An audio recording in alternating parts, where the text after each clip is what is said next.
Hello everyone, my name's Laura and welcome to webinar 33 of the Level Up Lunch and Learn webinar series. This has been one of the most fascinating topics that we're going to be covering on this session. So without further ado, let me share with you my slides. And here we go. Just listen or just talk to me. How introverts and extroverts can thrive as a remote team. So with this series 6, we've taken more of an edutainment approach. So myself, Laura, takes us through the webinar. Debs and I are in conversation in our supporting podcast. And we want to take an edutainment approach, which is a light way to cover some pretty heavy topics that have been thrown up as really important in this extraordinary year that has been 2020.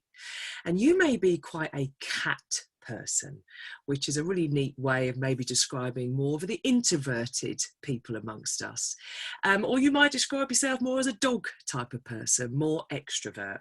And instantly when we look at those two animals, we can see that beloved as they may be, we may have favourites or we might love them equally. There are definite differences in how a cat enjoys its time and how a dog enjoys its time. And putting them sometimes together without some consideration for the environment and the interaction potentially could lead us into some interesting situations. So this series 6 is more of an edutainment approach. How can we get the best out of the cats and dogs in our life so we can all thrive as a remote team? Everything is starting to speed up. So how do I keep up and maintain and feel ahead of the game? So for all of us, we're experiencing the biggest shift in how we work in our lifetimes. And the episodes in this series are situation based as opposed to vertical skills based. And we thought it might be fun to inspired by the format of an agony aunt advice column, because we all need a Debs in our life. So we have a Dear Debbie letter each week where we explore some real life situations that can inhibit our potential. And it's some thoughts to help level up our confidence and success. So in our foxy letter bag this week, what did we have? Dear Debbie, I manage a great team of people and we have had just confirmation that our central office will not open until at least January 2021. Our team's made up of a real mix, about 50-50 introverts and extroverts. This never really played out before, but I have seen a definite difference in how virtual teamwork has impacted them differently these last few months. How do I best support everyone over the next few months? I have one-to-ones booked in later, so any tips on how to adjust my tone would be great. Yours, a manager in need.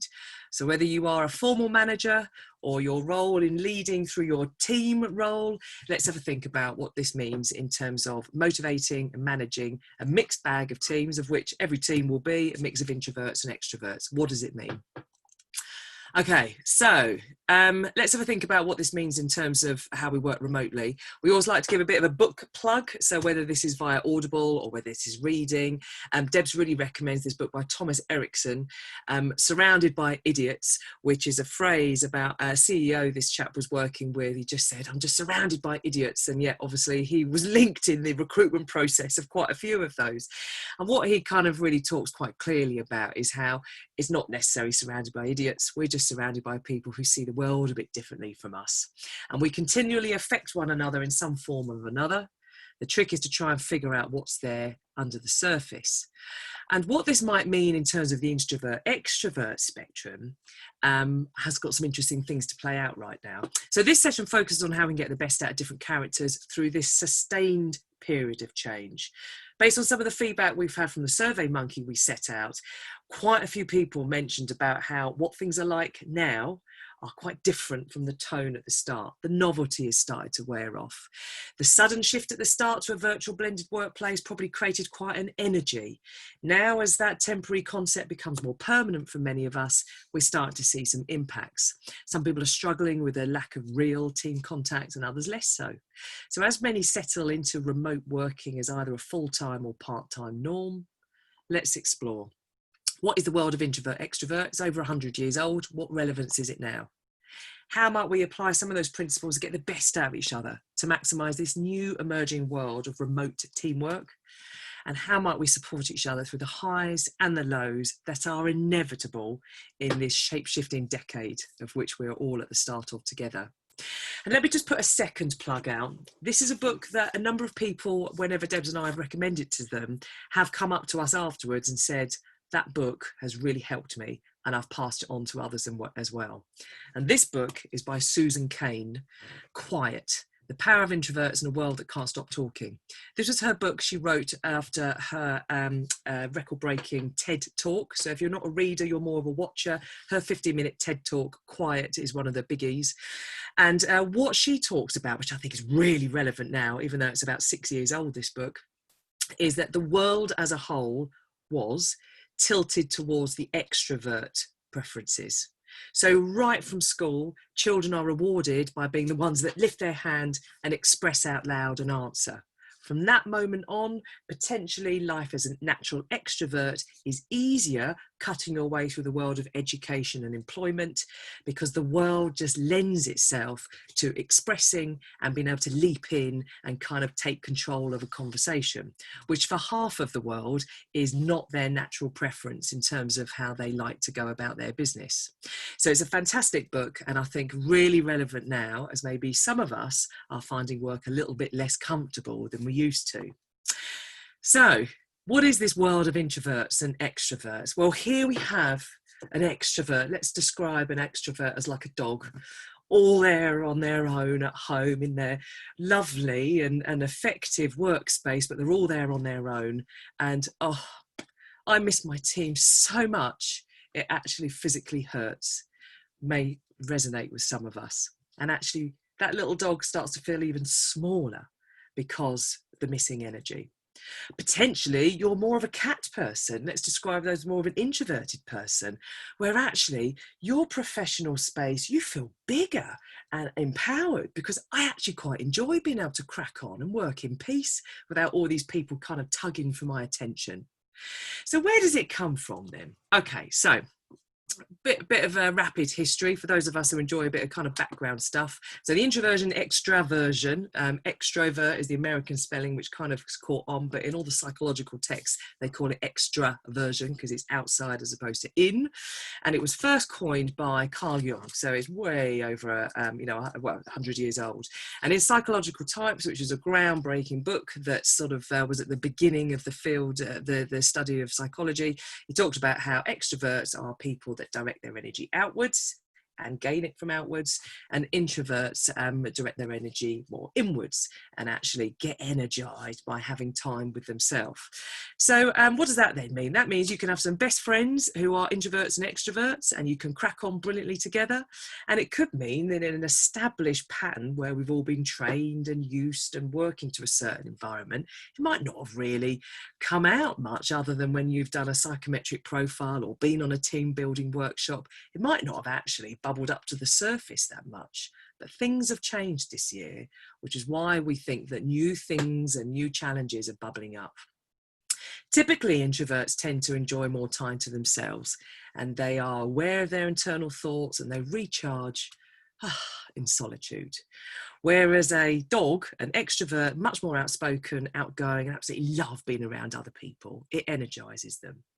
And so it's big business, this psychometric stuff. So starting off in the kind of the 40s and the 50s in big US Army recruitment drives, that is the decade really that psychometrics really started coming into their own.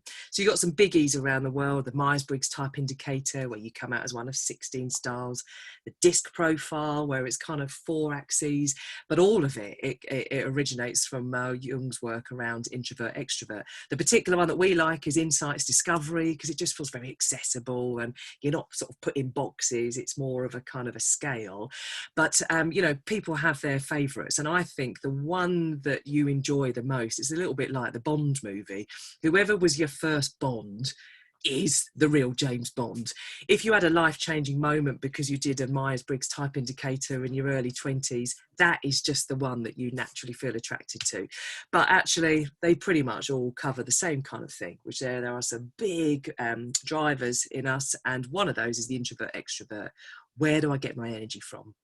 Quietly inside and restoratively, or more loudly and outside and in a kind of more external way? So what are you? Would you describe yourself more as an introverted, extroverted type of person? Debs and I will be in conversation a little bit later. Do you think you changed as you've got older? Do you think you are more or less introvert than maybe the first type of role that you did? Do you think you've been influenced by the type of industry you're in, or the profession, or the people in which you surround yourself? And how have you found yourself impacted by remote working? Because there may be some differences that we're now starting to see play out. So some questions might be a bit of fun with. When you think about your dream party, how many people would be there? How do you like to recharge after a busy day? What would your ideal holiday be like? And with who, how many people? Where are you most professionally effective? What would your perfect team event be? A few people dotted around, or everyone circulating around together? And what this starts to then lend itself is to thinking about, there might be some scenarios now that are causing some types of characters to thrive and others actually to feel a little bit less of themselves. I thought it was interesting to look at the kind of introverts, extroverts in terms of who's out there. And of course, this is the internet delivering a lot of this information, but apparently a large proportion of CEOs describe themselves as introverts.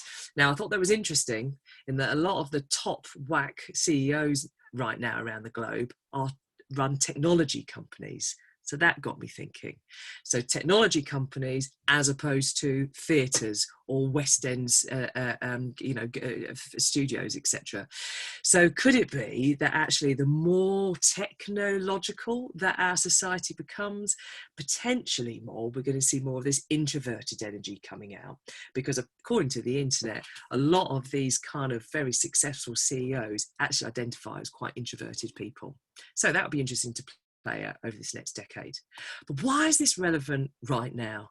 Okay, so here I am, and for many of you it might be a similar typical working day where you're just staring at a screen all day long, looking at yourself and potentially other people as well, just to get some kind of idea as when I mirror out to the world what it is that I get back. And for some of us that's more important than others. So why might this matter more now? Well, only in today's Guardian, 74% of city firms are reviewing how much more office space they really need following a boom in home working through the pandemic. Majority of firms are now looking at investing in IT systems that support remote working.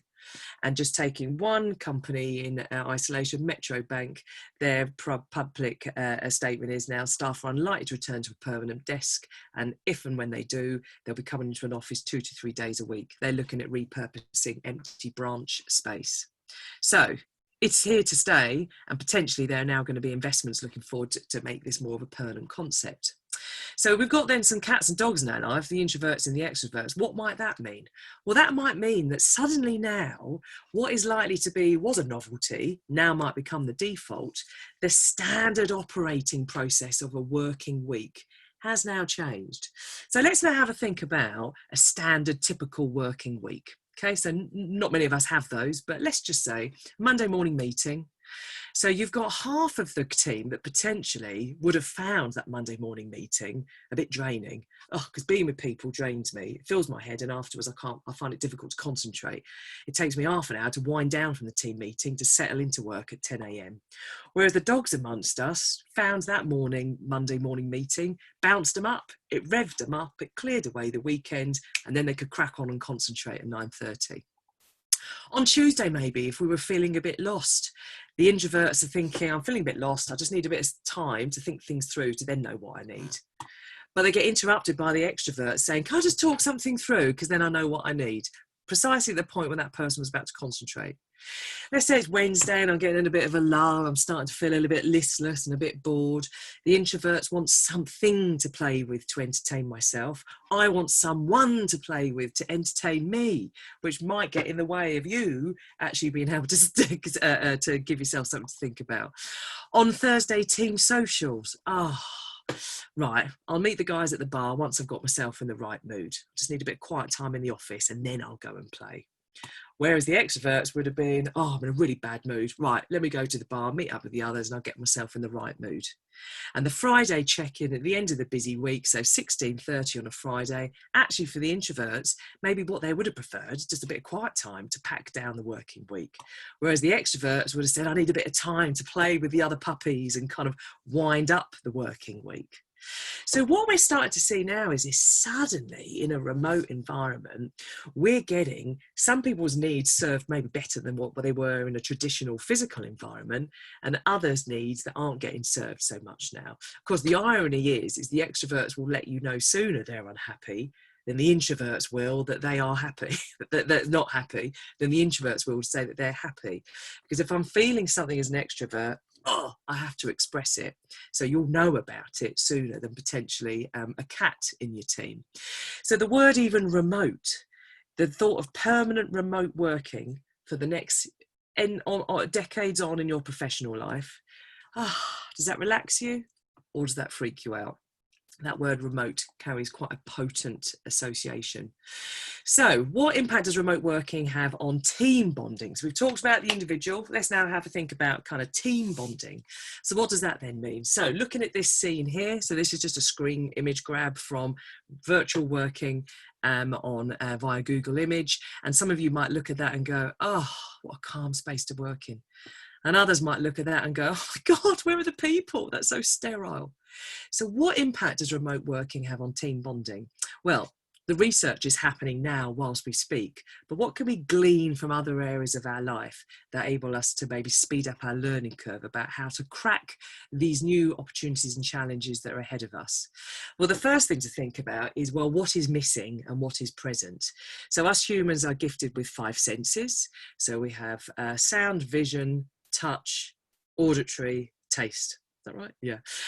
Now, sound and vision, we've got bags of at the moment because we're looking through the screen. So we're having a universal, similar experience in terms of our sound and vision, but the haptic feedback I'm getting, what I'm feeling, the smell, the sound, the temperature is completely different compared to where I'm sitting.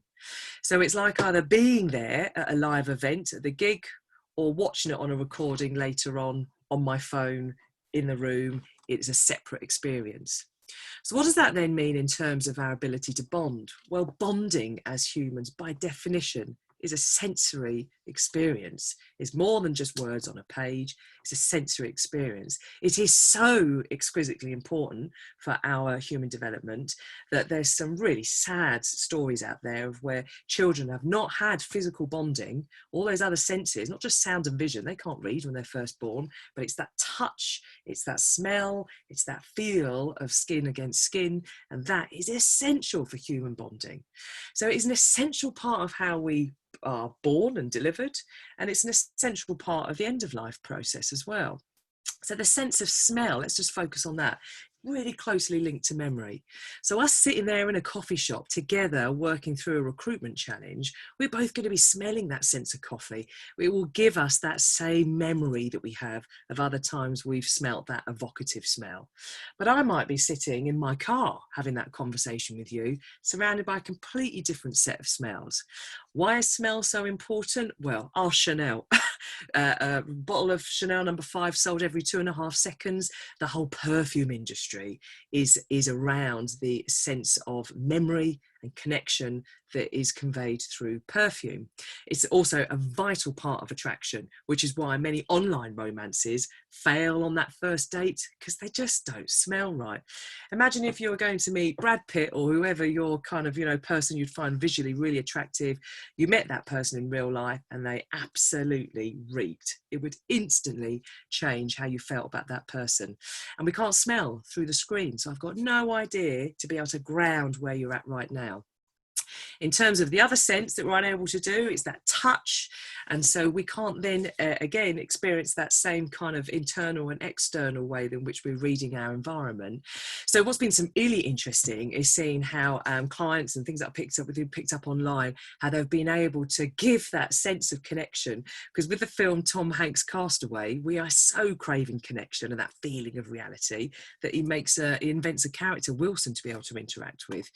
So what could we do to bring some of those other senses into our 2D world? So we've seen some brilliant examples of where clients have had, for example, their annual September conference, and they've had things delivered to people's door that then gives them that taste, that sense and that touch, etc., to be able to accompany the sound and vision sense. So is there something coming up in your team at the moment where, I don't know, it's a birthday or there's a monthly get together? What can we do to reach through the screen like that Willy Wonka with Charlie TV to create more out of that sound and vision? Because the more that we're able to do that, the more it hacks into our memory and we're much more likely to remember it. That team meeting that we had 3 weeks ago where it was just another Zoom. Oh yeah, what was that one again? That team meeting 3 months ago when donuts had arrived and we all sat there and ate them together. Oh yeah, I can totally remember that. Why is that? Because it's got me on a number of different levels. So how can we reach up, max up our impact in terms of tapping into those three other missing senses? Bonding is a sensory experience. Just ask Chanel. We don't sell perfume by just the look alone. It's that smell as well. So what is this in terms of relevance for managers? Okay, so I'm no expert on this, but this is just something where I think we need to get our heads around this pretty quickly. Why is that? Because there are potentially going to be some very unhappy people that are going to rumble along, and then that unhappiness might become a little bit more unless we actually start to lean into this. Because we may now have a working place that actually now suits better some people that were underserved before, and there's now potentially going to be a whole load of people that are feeling a little bit like, I don't know who I am anymore, and I don't know how I interact. Even the conference world. So you look at that scene, I'd love leading into that. Within that evening, I'd have networked all around that room, and I'd have had a chat with everyone, and I would have found out all sorts of stuff, and it would have invigorated me, and I'd have been buzzing on that train home. Other people might be looking at that and go, oh God, thank God I haven't had to do that year. Because the thought of being in a lift with strangers going through small talk, oh, no, thank you. But with that missing bit, then potentially we just need to have a think about what does that mean in terms of making sure that as the world tilts maybe away from one set of preferences, that we look after people that are kind of not being served so well. Because if then quietly you've got some extroverts in your team who are getting less and less energized, they are less likely to be wanting to add into team environments. And I would say that if any manager now has started to watch some of their previous dog characters, the extroverts, start to get a little bit quieter, you've got to reach right in and have a conversation now, because potentially that could go into a low and move into someone getting quite down. So what is our role with that? So relevance for managers, I think, is having to think about, I made this word up because there didn't seem to be a word that was big enough. How do I create in an environment that suits the emospatial needs of my team? How much emotional space, distance, contact, closeness do my team need in these flexible times? Who knows whether we'll be able to all be back at a conference in March. Fingers crossed for those of us that enjoy it. Hope not for those of us that don't. In the meantime, whilst we're waiting for life to sort of settle into the next norm, what are the emospatial needs of my team? Who needs what, how often and when? And are they being served okay? So here's some food for thought. How do we get the best out of each other to be able to maximise remote teamwork? If there was a guide that we could write on how cats and dogs can live well with each other, what might that mean? Let's first of all take the concept of closeness and connection. If introverts tend to get energised by being alone, like advance notice of changes, potentially that's going to clash with an extrovert's requirement to get energised by being with others and actually quite enjoy surprises. Potentially one is going to be badgering the other, going, can we have a chat? Can we have a chat? And the other person just needs a bit of time. So how can we not badger, but yin and yang around each other? First of all, is thinking about yourself. What is my ideal level of proximity and connection? How does that contrast with the others? What does that mean for us then in terms of the default factory settings for our team updates? So for example, we might say to each other, I'm missing our daily chats. Can we plan a regular catch up?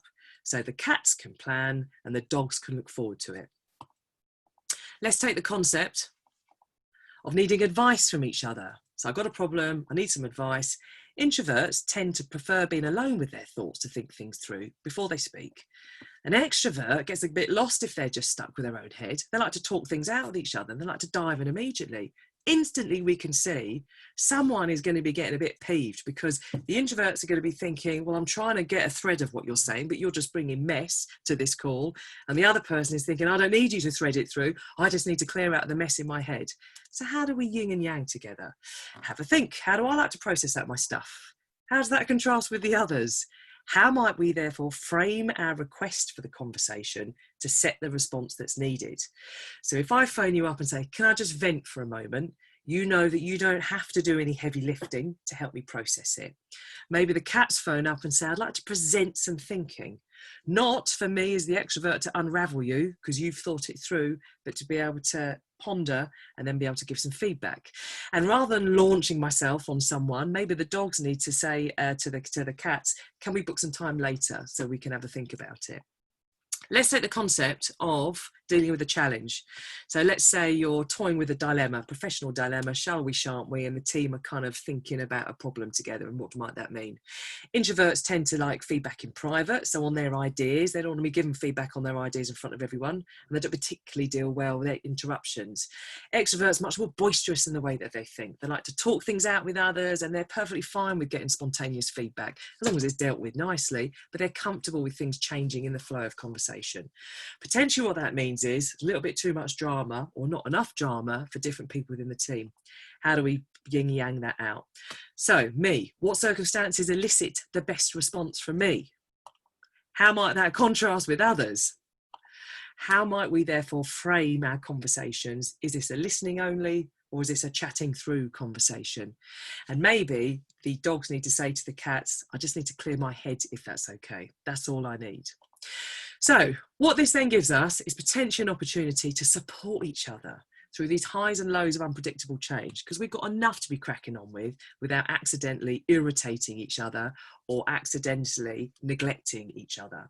And actually, if we play our cards right, the cats can really support the dogs and the dogs can really support the cats, because your space is exactly what I needed in that moment, and vice versa. So the problem is my team just care too much about me. Said no human ever. So what might be some things to think about? How to care for your pet introverts. So just scan through there in terms of the things that work for you and the things that you know are important for you. And then how might you care for your pet extrovert? So already we've discussed where there might be some differences, but the key things to think about is what space is needed, what time is needed, what contact frequency is required. What does that mean in terms of the energy, not only for me, for them, and for us as a team, and the emospatial needs, which is how much contact and connection do people need? Because potentially one is going to be needy and the other one is needing.